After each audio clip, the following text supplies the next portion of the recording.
Hi guys, today we're going to make a really fun ocean inspired painting using the Dutch pour technique.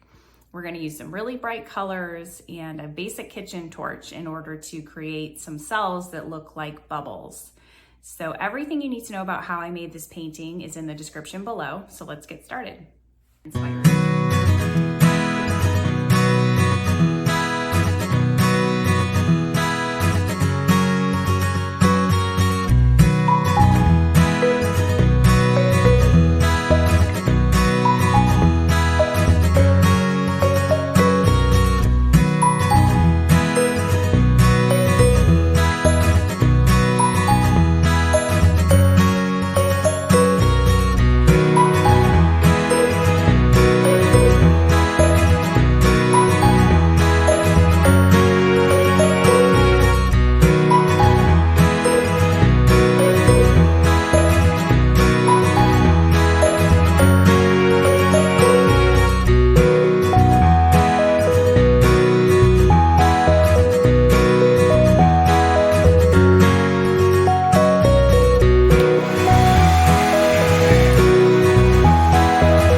So I let the painting dry for a good 3 or 4 days, and then I just put a clear coat of spray varnish over the top, let that dry, and this is the finished product. I really love the contrast of the gold and the blue, as well as these tiny bubbles that make it look like the ocean. So if you like the painting, let me know in the comments below.